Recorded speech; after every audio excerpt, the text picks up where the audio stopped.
अस्सलाम वालेकुम, this is Zaara Shafi. उम्मीद करती हूँ आप तमाम लोग खैर खैरियत से होंगे। तो जनाब, अब से कुछ ही देर बाद Pakistan will be facing Canada today in New York cricket stadium, और पाकिस्तान के लिए ये डू और डाई सिचुएशन है। अगर आज भी ये नहीं जीतते हैं तो फिर वर्ल्ड कप का सफ़र आप इस टीम का तमाम ही समझिए, क्योंकि अब तक जो पाकिस्तान टीम की परफॉर्मेंस रही है वो इंतहाई पुअर और इंतहाई पथेटिक रही है। और मुझ समेत मुझे यकीन है कि आप लोगों को भी इस टीम ने बहुत ज़्यादा मायूस किया है। तो आज ही प्लेइंग 11 में कुछ चेंजेस का इम्कान यहाँ पर जाहिर किया जा रहा है, और ये कहा जा रहा है कि शादाब और इफ्तिखार में से किसी को ड्रॉप भी किया जा सकता है, जबकि साइम अयूब को भी आज प्लेइंग 11 का हिस्सा बनाया जा सकता है। और आई थिंक इसमें कोई कबाहत नहीं है, बिकॉज जब आपकी पूरी की पूरी ही टीम फॉर्म में नहीं है और कोई भी, चाहे बैटर हो या फिर फील्डर हो या फिर मिडिल ऑर्डर बैट्समैन हो, परफॉर्म करता हुआ नज़र नहीं आ रहा है, तो इससे बेहतर है कि चेंजेस कर लिए जाएं। माइट बी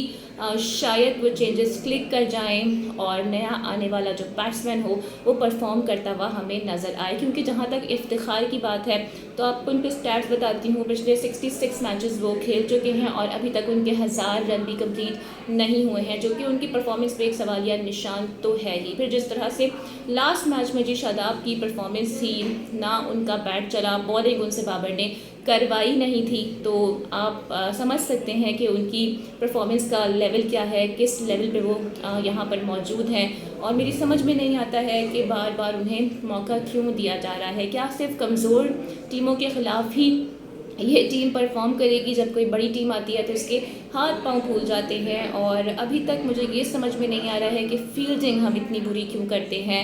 इंडिया के अगेंस्ट भी हमने देखे कि चांसेस दिए, इफ्तिखार ने 2 कैचेस ड्रॉप किए, फिर शाहीन शाह अफरीदी के ही ओवर में because of the misfield हमने देखा कि 6 runs running between the wickets ही आराम से जी इंडिया ने बना लिए थे, और हम सिंगल डबल भी नहीं कर पा रहे थे। तो ये एक बड़ा सेटबैक है और पाकिस्तान टीम को यहाँ पर देखना होगा, समझना होगा। फिर बाबर और रिजवान खुद भी बहुत अच्छी फॉर्म में नज़र नहीं आ रहे हैं। गो कि अगर बाबर आजम की मैं बात करूँ तो 2021 के वर्ल्ड कप में बाबर ने 303 रन स्कोर किए थे, लेकिन 2022 एंड देन 2024 में अगर हम देखें तो बाबर का जो ग्राफ है रन स्कोर करने का वो बहुत ज़्यादा नीचे आ गया है। 9 इनिंग्स उन्होंने खेली हैं और सिर्फ 181 रन बनाए हैं। 20 की उनकी एवरेज है और 97 का जी उनका स्ट्राइक रेट है। तो बाबर अभी 100 रन के स्ट्राइक रेट को भी क्रॉस नहीं कर पा रहे हैं और बहुत ज़्यादा स्ट्रगल करते हुए नज़र आ रहे हैं। और फिर जाहिर है जो टीम की परफॉर्मेंस है, जिस तरह से बैक टू बैक मैचेस हम हार रहे हैं, तो उसका प्रेशर भी कहीं ना कहीं बिल्डअप है। और अब तो ये भी कहा जा रहा है कि because of the poor performance Babar की कैप्टनसी भी मुश्किलात का शिकार नज़र आ रही है। जैसे कि आपको पता ही है कि मोहसिन नकवी साहब जो कि चेयरमैन पीसीबी भी हैं, उन्होंने भी एक स्टेटमेंट जारी किया है। उन्होंने कहा है कि छोटे मोटे ऑपरेशन से अब बात नहीं बनने वाली है, बल्कि इस टीम की अब सर्जरी करनी होगी।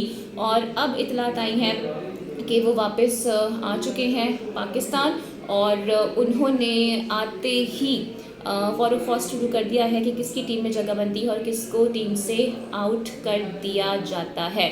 इससे पहले आपको याद होगा जी आज़म खान भी बहुत तनकीद हो रही थी, और मेरे ख्याल से आज़म खान तो कह रहे होंगे कि अच्छा हुआ मुझे ड्रॉप कर दिया, वरना इंडिया के अगेंस्ट भी जो पाकिस्तान की परफॉर्मेंस थी उसका सारा मलबा भी मुझ पर ही आ जाता। तो बहुत सारे जी यहाँ पर लूप होल्स हैं, और पाकिस्तान की जो परफॉर्मेंस है वो बिल्कुल भी अप टू द मार्क नहीं है, सेटिस्फैक्ट्री नहीं है। और इसमें भी कोई शाइबा नहीं रह गया है कि आज का मैच भी पता नहीं हम जीतेंगे या नहीं जीतेंगे, क्योंकि अनप्रिडिक्टेबिलिटी अभी भी बरकरार है। पाकिस्तान की प्लेइंग 11 अभी तक फाइनलाइज नहीं हुई है, और इसकी बड़ी वजह यही है कि कहा जा रहा है कि पिच और कंडीशंस को देखते हुए ये फैसला किया जाएगा। लास्ट मैच में भी ये शाइबा था कि साइम अयूब को शामिल किया जा सकता है, लेकिन फिर पिच और कंडीशंस को देखते हुए इस फैसले को रद्द कर दिया गया था। लेकिन एक बार फिर से अब ये सोचा जा रहा है कि साइम अयूब को आज मौका दिया जाए, और कुछ इतलात ये भी हैं कि माइट भी अबरार को भी खिलाया जा सकता है, बिकॉज डेफिनेटली वो एक प्रॉपर बॉलर है और स्पिन भी अच्छा करवा लेते हैं। फिर उनमें विकेट टेकिंग एबिलिटी भी मौजूद है। और इसके अलावा अगर हम अपने ऑलराउंडर्स को देखें, चाहे वो शादाब हो या इमाद हो, उनकी परफॉर्मेंस में निखार नज़र नहीं आ रहा है। इमाद आपको पता है कि इंजरी का भी शिकार हैं, साइड स्ट्रेन का प्रॉब्लम भी उन्हें रहा है। इसके बावजूद भी टीम मैनेजमेंट जो थी वो रिलैक्टेंट थी कि इमाद वसीम खेलें, लेकिन बिकॉज ऑफ द इंजरी वो काफ़ी हमें लेथार्जिक नज़र आए, उससे भागा भी नहीं जा रहा था, वो रन भी स्कोर नहीं कर पा रहे थे, सिंगल डबल करना भी उनके लिए मुश्किल हो गया था।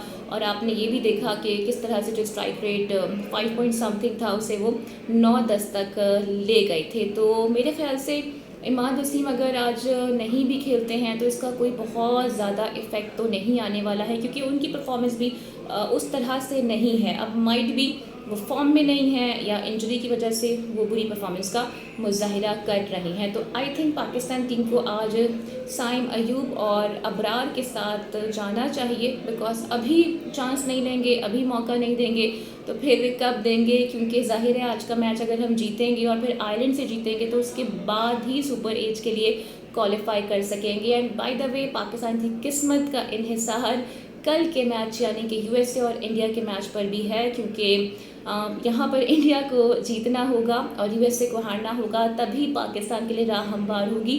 अदरवाइज 2 मैचेस जीत के भी पाकिस्तान टीम मुश्किलात का शिकार रहेगी। एनी हाउ, आपकी क्या प्रेडिक्शंस है? आपको क्या लगता है कि पाकिस्तान टीम आज ईजिली कनाडा को हराने में कामयाब होगी या फिर कनाडा दोबारा से कोई अपसेट कर सकता है? खुदा न खास्ता अगर पाकिस्तान टीम आज भी हार जाती है तो एक और शर्मनाक रिकॉर्ड पाकिस्तान टीम के हिस्से में आ जाएगा, और वो रिकॉर्ड बेसिकली ये है कि किसी भी वर्ल्ड कप में इब्तदाई 3 मैचेस हारने वाली वो टीम बन जाएगी। अल्लाह ना करे कि ऐसा हो, उम्मीद करते हैं, हम दुआ गो भी हैं, अभी भी हम टीम को सपोर्ट कर रहे हैं कि पाकिस्तान टीम बाउंस बैक करे और सुपर एज के लिए आगे क्वालिफाई करे, क्योंकि पाकिस्तान अगर इस टूर्नामेंट में नहीं होगा तो टूर्नामेंट में मज़ा भी नहीं आएगा। एनी हाउ, अपनी राय का इजहार कमेंट सेक्शन में ज़रूर कीजिएगा, और आप क्या समझते हैं आज पाकिस्तान की प्लेइंग 11 में कौन कौन होना चाहिए, इस बारे में भी ज़रूर कमेंट कीजिएगा। उम्मीद करती हूँ आज की वीडियो आपको पसंद आई होगी। Don't forget to like and subscribe my channel. Video को लाइक और शेयर आपने लाजमी करना है, अपना बहुत ख्याल रखना है। अगली वीडियो में आपसे फिर मुलाकात होगी। टिल देन टेक केयर, अल्लाह हाफ़िज़।